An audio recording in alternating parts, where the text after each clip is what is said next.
ಗುರು, ಭಾರತದ ಮೊಟ್ಟ ಮೊದಲ ಹಳ್ಳಿಗೆ ಸ್ವಾಗತ ಸುಸ್ವಾಗತ.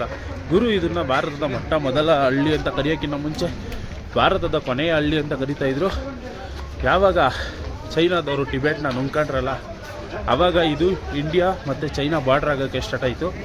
ನಮ್ಮ ಇಂಡಿಯಾದವ್ರು ಏನಪ್ಪ ಮಾಡಿದ್ರು ಅಂದರೆ, ಇದು ಭಾರತಕ್ಕೆ ಸೇರೋದ್ರಿಂದ ಚೈನಾದಿಂದ ಯಾರೇ ಬಂದರೂ ಇದು ಭಾರತದ ಮೊಟ್ಟ ಮೊದಲ ಹಳ್ಳಿ, ಅದರಿಂದ ಇದಕ್ಕೆ ಭಾರತದ ಮೊಟ್ಟ ಮೊದಲ ಹಳ್ಳಿ ಅಂತ ಹೆಸರು ಕೊಟ್ಟವ್ರೆ.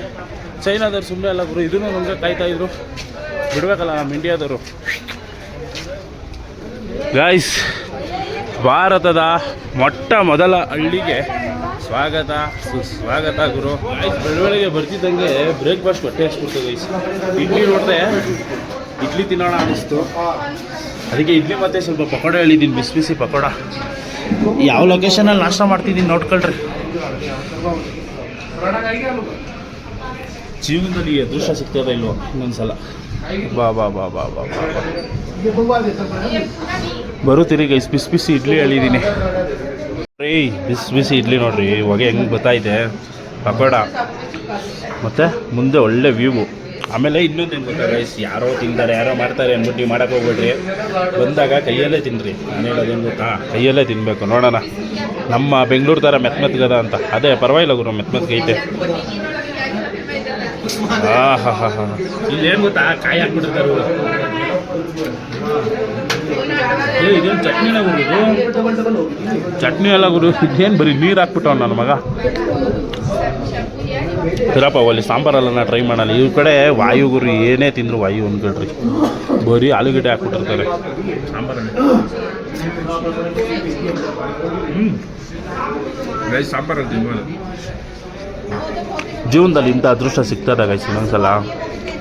ಒಳ್ಳೆ ವ್ಯೂ ಎಂಜಾಯ್ ಮಾಡಿಕೊಂಡು ನಮಗಿಷ್ಟ ಬಂದಿರೋ ಒಳ್ಳೆ ಬ್ರೇಕ್ಫಾಸ್ಟ್ ತಿನ್ಕೊಂಡು ಕುತ್ಕೊಳ್ಳೋದು. ಓಕೆ, ಇವಾಗ ಬ್ರೇಕ್ಫಾಸ್ಟ್ ಖಾಲಿ ಮಾಡಿ ಸಿಗ್ತೀನಿ ಗೈಸ್. ಫೈನಲ್ ಆಗಿ ಬೆಳಗ್ಗೆ ಲಂಚ್ ಮುಗಿಸಿದಾಯಿತು. ನಿಮ್ಗೆ ಅವಾಗಲೇ ಕಾರಲ್ಲಿ ಹತ್ಬೇಕಾದ್ರೆ ಇಂಡಿಯಾ ನೇಪಾಲ್ ಬಾರ್ಡ್ರು ಅಂತ ಹೇಳ್ಬಿಟ್ಟಿದ್ದೆ. ಇದು ನೇಪಾಲಿಗೆ ಸೇರಲ್ಲ, ಟಿಬೆಟ್ಗೆ ಸೇರುತ್ತೆ, ಚೈನಾಗೆ. ನೋಡಿರಿ ಹಿಂಗೆ ಒಳ್ಳೆ ಇಲ್ಲೇ ರೆಡಿ ಮಾಡ್ತಾ ಇರೋಂಥದ್ದು, ಹ್ಯಾಂಡ್ಮೇಡು. ಯಾವ್ದು ಬೇಕೋ ತಗೊಂಡು ಹೋಗ್ಬೋದು ಗೈಸ್.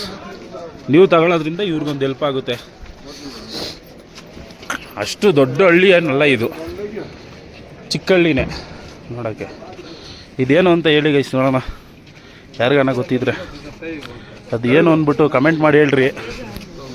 ಅದೇನು ಅಂತ ನನಗೂ ಗೊತ್ತಿಲ್ಲ, ನಿಮ್ಗೆ ಗೊತ್ತಿದ್ರೆ ನೋಡ್ಬಿಟ್ಟು ತಿಳಿಸಿ. ಚಿಕ್ಕ ಚಿಕ್ಕ ರೋಡ್ಗಳು, ಇಲ್ಲೆಲ್ಲ ಅಡ್ವರ್ಟೈಸ್ಮೆಂಟ್ಗಳು ಅದು ಹೆಂಗೆ ಕೊಟ್ರಪ್ಪ. ಮೌಂಟೇನ್ ಡ್ಯೂ ಜ್ಯೂಸ್ ಮಾತ್ರ ಸಿಕ್ಕಾಪಟ್ಟೆ ಕುಡಿತಾರೆ ಇಲ್ಲಿ. ಕೋಲ್ಡ್ ಇದ್ರೂ ಜ್ಯೂಸ್ ಕುಡಿತಾರೆ ಗೈಸ್. ಹಳ್ಳಿ ಏನೋ ಸಕ್ಕತ್ತಾಗೈತೆ. ಅಲ್ಲಿ ಕಾಣಿಸ್ತೈತೆ ನೋಡ್ರಿ, ಅಲ್ಲಿಗೆ ಹೋಗ್ಬೇಕು. ಅರ್ಧ ಕಿಲೋಮೀಟ್ರ್ ಐತಂತೆ. ನಡ್ಕೊಂಡು ಹೋಗ್ತಾ ಇದ್ದೀನಿ ನಿಧಾನಕ್ಕೆ ಗೈಸ್. ಈ ಬೆಟ್ಟೆಲ್ಲ ಹತ್ಬಿಟ್ವಲ್ಲ, ಕೈ ಕಾಲೆಲ್ಲ ಹಿಡ್ಕೊಂಡಂಗೆ ಆಗ್ಬಿಟ್ಟೈತೆ, ಒಂಥರ ಜಮ್ ಹಿಡ್ದಂಗೆ ಆಗ್ಬಿಟ್ಟೈತೆ. ನೋಡೋಣ ಹೋಯ್ತೀವ ಇಲ್ವ ಅಂತ. ಇಲ್ಲಿರೋ ಹೆಣ್ಮಕ್ಳು ಅಂತೂ ಸಿಕ್ಕಾಪಟ್ಟೆ ಕಷ್ಟಪಡ್ತಾರೆ ಗೈಸ್. ಲಗೇಜ್ ಎಲ್ಲ ಹೊತ್ಕೊಂಡು ಹೋಗೋದಲ್ಲ ಅವರೇ. ಹೆಣ್ಮಕ್ಳು ಇದ್ದಾರೆ, ಅಂಗಡಿ ಐಟಮ್ಗಳನ್ನ ಎತ್ಕೊಂಡು ಹೋದ್ರೆ, ಗಂಡು ಮಕ್ಕಳು ಡೋಲಿನೇ ಹೊತ್ಕೊಂಡು ಹೋಗ್ತಾರೆ. ಏನೊಂದು 500 ರೂಪಾಯಿ ತಗೋಬೋದು ಅಷ್ಟೇ, ಜಾಸ್ತಿ ತಾಳಲ್ಲ ಪಾಪ.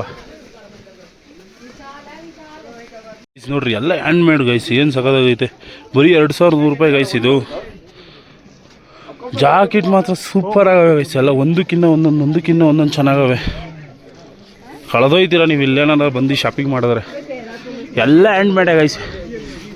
ಇವರು 6 ತಿಂಗಳು ಮನೇಲಿ ಇರ್ತಾರಲ್ಲ, ಅವಾಗೆಲ್ಲ ತಯಾರು ಮಾಡ್ಕೊಂತಾರೆ. ಇನ್ನು 6 ತಿಂಗಳು ಮಾಡ್ತಾರೆ ಬರೋರಿಗೆ. ನೋಡ್ರಿ ಎಲ್ಲ ಕಡೆನೂ ಹ್ಯಾಂಡ್ಮೇಡ್. ಇಲ್ಲಿ ನೋಡ್ಬೋದು. ಇವಾಗ 2 ರಸ್ತೆ ಐತೆ. ಈ ಸೈಡ್ಗೆ ಹೋದರೆ ನೀವು ಸರಸ್ವತಿ ರಿವರ್ನ ನೋಡ್ಬೋದು, ಮತ್ತು ಇನ್ನೊಂದು ಕೇಶವ ಪ್ರಯಾಗ ಎಲ್ಲ ಸಿಗುತ್ತೆ. ಈ ಸೈಡ್ಗೆ ಹೋಯ್ತು ಅಂದರೆ ನಿಮಗೆ ಗಣಪತಿ ಗುಹೆ ನೋಡ್ಬೋದು, ಮತ್ತು ವೈಶಾಖ ಗುಹೆಯನ್ನು ನೋಡ್ಬೋದು. ಫಸ್ಟ್ ಇವಾಗ ನಾವು ಸರಸ್ವತಿ ರಿವರ್ ಕಡೆ ಹೋಗ್ಬಿಡೋಣ ಗೈಸ್. ನೋಡಿ ಗಾಯ್ಸ್, ಹಿಂಗೈತೆ ಇಲ್ಲಿ ಕೆಳಗಡೆ, ಹಿಂಗೆ ಹೋಯ್ತಾ ಇರಬೇಕು. ಅಯ್ಯಪ್ಪ, ಕಾಲಂತೂ ಸಿಕ್ಕಾಬಟ್ಟೆ ಕೈ ಕೊಟ್ಟೈತೆ ಗೈಸ್. ಅಲ್ಲಿ ನೋಡ್ರಿ ಪಾಂಡವರು, ಅಲ್ಲೊಂದು ಸ್ಟೋರಿ ಐತೆ, ಹೇಳ್ತೀನಿ ನಿಮಗೆ ಗೈಸ್. ಇವಾಗ ನೀವೇನು ನೋಡ್ತಾ ಇದ್ದೀರಲ್ಲ, ಈ ನದಿನೇ ಸರಸ್ವತಿ ನದಿ. ಇದು ಏನಪ್ಪ ವಿಷಯ ಅಂದರೆ, ಗಣೇಶ ಮತ್ತು ವ್ಯಾಸರು ಕಿತ್ಕೊಂಡು ಮಹಾಭಾರತನ ಬರಿತಾ ಇರ್ಬೇಕಾದ್ರೆ ಈ ಸರಸ್ವತಿ ನದಿ ಸಿಕ್ಕಾಬಟ್ಟೆ ಡಿಸ್ಟರ್ಬ್ ಮಾಡ್ತಾ ಇರ್ತಾರೆ ಗಣೇಶನಿಗೆ ಮತ್ತು ವ್ಯಾಸರಿಗೆ. ಗಣೇಶ ಎಷ್ಟು ಹೇಳಿದ್ರು ಈ ಸರಸ್ವತಿ ನದಿ ಕೇಳದೇ ಇರೋ ಕಾರಣ ಗಣೇಶ ಒಂದು ಶಾಪನ ಕೊಡ್ತಾನೆ. ಅವತ್ತಿಂದ ಇವತ್ತಿನವರೆಗೂ ಈ ಸರಸ್ವತಿ ನದಿ ಪಾತಾಳ ಲೋಕಕ್ಕೆ ಹರ್ಕೊಂಡು ಹೋಗ್ತಾಳೆ. ಇದಕ್ಕೆ ಪರಿಹಾರನೇ ಇಲ್ವಾ ಅಂತ ಕೇಳಿದಾಗ ದೇವರು ಹೇಳ್ತಾರೆ, 2 ಉಗಮ ನದಿಗಳ ಜೊತೆಗೆ ನಿನ್ನ ಸಮ್ಮಿಲನ ಆಗುತ್ತೆ ಅಂತ. ಆವಾಗ ನೀವು ಯಾವಾಗ ನೀವು ಇದಕ್ಕೆಲ್ಲ ಹೋಗ್ತಿರಲ್ವ, ಕುಂಭಮೇಳಕ್ಕೆಲ್ಲ, ಅಲ್ಲಿ ಈ ನೀರು ಬಂದು ಜಾಯ್ನ್ ಆಗುತ್ತೆ ಅನ್ನೋ ನಂಬಿಕೆ ಎಷ್ಟೊಂದು ಜನಕ್ಕೆ. ಅದಕ್ಕೆ ಅಲ್ಲಿ ತ್ರಿವೇಣಿ ಸಂಗಮ ಅಂತ ಕರೆಯೋದು. ಸರಸ್ವತಿ ನದಿ ಬಂದು ಸೇರುತ್ತೆ ಅಲ್ಲಿಗೆ. ನೀವು ಇಲ್ಲಿ ಆ ದೇವಸ್ಥಾನ ನೋಡ್ಬೋದು. ಇವಾಗ ಗೈಸ್ ಇಲ್ಲ ಐತಲ್ವ, ಇಲ್ಲೇ ವೇದವಾಸರು ಮತ್ತು ಗಣೇಶ್ ಅವರು ಕುತ್ಕೊಂಡು ರಾಮಾಯಣನ ಬರಿತಿದ್ದಿದ್ದು. ಇವಾಗ ನಾವು ಹಿಂಗಿಂದ ಹಿಂಗೆ ಹೋಗ್ಬಿಡೋಣ ಬರ್ರಿ. ಸ್ವರ್ಗಾರೋಹಣ ಅಂತ ಕರೀತಾರೆ ಇದನ್ನು. ಅಂದರೆ ಪಾಂಡವರು ಇಲ್ಲಿಂದ ಸ್ವರ್ಗಾರೋಹಣರಾದರು ಅಂತ. ಇಲ್ಲಿಂದ ಸಿಕ್ಕಾಪಟ್ಟೆ ದೂರ ಹೋಗ್ತಾರೆ ಅವರು. ನಿಮಗೆ ಏನು ಕಾಣಿಸ್ತಾ ಇದೆಯಲ್ಲ, ಅದು ಮೇಲ್ಗಡೆ ಬೆಟ್ಟ ಕಾಣಿಸ್ತಾ ಇದೆಯಾ, ಅದು ಆ ಸೈಡಲ್ಲೇ ಇರೋದು ಕೇದಾರನಾಥ್. ಅಲ್ಲಿಂದ ಬಂದರೆ ಹಿಂಗೆ ಬದ್ರಿನಾಥನ ದರ್ಶನ ಮಾಡಿಕೊಂಡು ಹಿಂಗಿಂದ ಹಿಂಗೆ ಸ್ವರ್ಗಾರೋಹಣ ಮಾಡ್ತಾರೆ. ಆಮೇಲೆ ನೀವು ಎಷ್ಟೊಂದು ಬುಕ್ಕಲ್ಲೆಲ್ಲ ಓದಿರ್ತೀರಾ, ಈ ಯಮದೂತ ಇದ್ರಾಗ ಮಂದಿ ನೀರು ಕುಡ್ದು ಇವು ಪಾಂಡವರೆಲ್ಲ ಸಾಯೋದು. ಅವೆಲ್ಲ ಕತೆ ರಿಯಲ್ ಸ್ಟೋರಿನೇ. ಒಯ್ತಾ ಮುಂದೆಗಡೆ ಇದೆ, ಅಲ್ಲಿಗೆಲ್ಲ ಹತ್ತ ಶಕ್ತಿ ಇಲ್ಲ ಗೈಸ್. ಅವೆಲ್ಲ ರಿಯಲ್ ಸ್ಟೋರಿ ಬುಕ್ಕಲ್ಲಿ ಕೊಟ್ಟಿರೋದು. ಇವಾಗ ಆ ಮೇಲ್ಗಡೆ ಹೋಗ್ಬಿಡೋಣ ಪಾಂಡವರ ದರ್ಶನ ಮಾಡೋಕ್ಕೆ. ಗಾಯ್ಸ್ ಬಂದು ಫೈನಲ್ ಆಗಿ ಸ್ವರ್ಗದ ಮೆಟ್ಟಿಲು ಬಾಗಿಲನ್ನು ಹತ್ತುತ್ತಾ ಇದ್ದೀವಿ ಅನ್ಕೊಳ್ಳಿ. ಇವಾಗ ನೋಡ್ರಿ ನಮ್ಮ ಪಾಂಡವರನ್ನ. ಏನು ಚೆನ್ನಾಗಿದೆ ನೋಡಿ ಗೈಸ್. ಬರೀ ಇವಾಗ ಹಂಗೆ ಮುಂದೆ ಹೋಗೋಣ. ಮುಂದೆ ಹೋಗಿ ತೋರಿಸ್ತೀನಿ ನಿಮಗೆ ಗೈಸ್. ಇವಾಗ ನೀವೇನು ನೋಡ್ತಾ ಇದ್ದೀರಲ್ಲ, ಈ ದೇವ್ರನ್ನ ಯಾರು ಅಂದ್ಕೊಂಡ್ರಿ, ಈ ದೇವರೇ ದ್ರೌಪದಿ ಅಮ್ಮನವರು. ಇವಾಗ ನೀವು ಎಷ್ಟು ಕಡೆ ನೀವು ಕರ್ಗನ ನೋಡ್ತಾ ಇದ್ದೀರಲ್ಲ, ಈ ಕರ್ಗಕ್ಕೆಲ್ಲ ಕಾರಣಕರ್ತಾರೆ ಈ ದ್ರೌಪದಿ ಅಮ್ಮನವರು. ಫಸ್ಟು ನೀವು ಇದು ತಿಳ್ಕೊಬೇಕಾಗಿರೋದು ಏನಪ್ಪ ಅಂದರೆ, ಈ ಪಾಂಡವರೆಲ್ಲ ಸ್ವರ್ಗಾರೋಹಣ ಮಾಡೋವಂಥ ಸಂದರ್ಭದಲ್ಲಿ ಏನು ಮಾಡ್ತಾರೆ, ಒಂದು ನಾಯಿ ಕೂಡ ಇವ್ರ ಜೊತೆ ಹೋಗಿರುತ್ತೆ. ಇವರೆಲ್ಲ ಒಂದೇ ಸಲ ಸ್ವರ್ಗಾರೋಹಣ ಮಾಡಬೇಕಾದ್ರೆ ಏನು ಮಾಡ್ಬಿಡ್ತಾರೆ, ಲಾಸ್ಟಲ್ಲಿ ದ್ರೌಪದಿ ಅಮ್ಮನವರು ಉಳ್ಕೊಂಡ್ಬಿಡ್ತಾರೆ. ಉಳ್ಕೊಂಡಂಥ ಸಂದರ್ಭದಲ್ಲಿ ಅಲ್ಲಿ ಒಬ್ಬ ರಾಕ್ಷಸ ಉದ್ಭವ ಆಗ್ತಾನೆ. ಅವನ ಹೆಸರೇ ತಿಮ್ರಾಸುರ ಅಂತ. ಅವನು ದೇವರು ಸ್ವರ್ಗಕ್ಕೆ ಹೋಗ್ದಂಗೆ ತಡೀತಾ ಇರ್ತಾನೆ. ಅವಾಗ ಏನು ಮಾಡ್ತಾರೆ, ದ್ರೌಪದಿ ಅಮ್ಮನವರು ನಾಲ್ಗೆಯಿಂದ ಘಟಪೂಜಾರಿನ ತೋಳುಗಳಿಂದ ವೀರಕುಮಾರನ ಸೃಷ್ಟಿ ಮಾಡಿ ಈ ರಾಕ್ಷಸನ ಅಂತ್ಯ ಮಾಡ್ತಾಳೆ. ಅಂತ್ಯ ಮಾಡಿ ತದನಂತರ ಅಮ್ಮ ಏನು ಮಾಡ್ತಾರೆ, ಇದು ಕೈಲಾಸಕ್ಕೆ ಹೋಗ್ಬೇಕಾದ್ರೆ ಏನು ಮಾಡ್ತಾರೆ, ಈ ಘಟಪೂಜಾರಿಗಳು ಹೇಳ್ತಾರೆ, ನಿಮ್ಮ ಕೈಯಲ್ಲಿರೋಂಥ ಖಡ್ಗದಿಂದ ಹೊಡ್ಕೊಳ್ರಿ, ಅಮ್ಮ ವಾಪಸ್ ಬರ್ತಾಳೆ ಅಂತ. ಆವಾಗ ಯಾರು ಘಟಪೂಜಾರಿ ಹೇಳಿದ್ರು ಅಂತ ಕೇಳಿ ಹೊಡ್ಕೊತಾರಲ್ವ, ಹೊಡ್ಕೊಂಡಾಗ ಏನು ಮಾಡ್ತಾರೆ, ಅಮ್ಮ ಹೇಳ್ತಾಳೆ, ವರ್ಷದಲ್ಲಿ 3 ದಿನ ಬಂದು ನಿಮ್ಮ ಜೊತೆ ಇರ್ತೀನಿ ಅಂತ. ಆವಾಗ ಆ ಅಮ್ಮನ್ನ ನಿನ್ನ ಬೆಂಕಿ ಕಣಮ್ಮ, ನೀನು ಹೆಂಗೆ ನೋಡೋದು ಅಂದಾಗ, ಮಲ್ಲಿಗೆ ಹೂವಿಂದ ಮುಚ್ಚಿ ನೋಡ್ತೀವಿ ಅಂದಾಗ ಈ ಥರ ನಿಮಗೆ ಕರಗ ಉತ್ಸವನ ನೆರವೇರಿಸ್ತಾರೆ. ಆ ಒಂದು ಕರಗ ಉತ್ಸವ ಸ್ಟಾರ್ಟ್ ಆಗಿದೆ ಈ ರೀತಿ. ಇವರೇ ದ್ರೌಪದಿ ಅಮ್ಮನವರು. ಗೈಸ್ ಒಬ್ಬೊಬ್ಬರೇ ಹಿಂಗೆ ಎಲ್ಲರೂ ಪಾಂಡವರೇ. ಇದರಲ್ಲಿ ಭೀಮ ಯಾರು ಅಂತ ಹೇಳಂಗೆ ಇಲ್ಲ. ಯಾರು ನನ್ನಂಗೆ ಅವರೇ ಭೀಮನ ಗತ್ತೆ ಬೇರೆ ಗಾಯ್ಸ್. ಆಮೇಲೆ ಹೇಳಿದ್ನಲ್ಲ ನಿಮಗೆ, ಒಂದು ನಾಯಿ ಹೋಗಿರುತ್ತೆ ಜೊತೆ ಅಂತ. ನೋಡ್ರಿ, ಯಾವಾಗ ಸ್ವರ್ಗಾರೋಹಣ ಮಾಡ್ತಾರಲ್ವಾ, ಆವಾಗ ಅವ್ರ ಜೊತೆ ಒಂದು ನಾಯಿ ಮಾರ್ಗವಾಗಿ ತೋರಿಸುತ್ತಂತೆ. ಶ್ರೀಮನ್ನಾರಾಯಣ ಮಾರ್ಗವಾಗಿ ತೋರಿಸಿ ಕೈಲಾಸ ಪರ್ವತ ಕರ್ಕೊಂಡು ಹೋಗ್ತಾರೆ. ನೀವು ಇದೇ ದಾರಿಲಿ ಹೋದರೆ ನೀವು ಕೈಲಾಸ ಪರ್ವತನ ನೋಡ್ಬೋದು.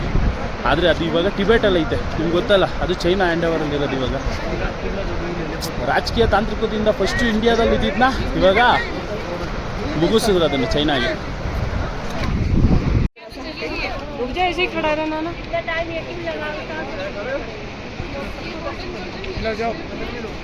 ಗಾಯ್ಸ್ ಹಿಂಗೆ ನಡ್ಕೊಂಡು ಹೋದರೆ 4 ರಿಂದ 5 ಕಿಲೋಮೀಟ್ರ್ ಆಗುತ್ತೆ ವಸುಂಧರಾ ಫಾಲ್ಸ್ಗೆ.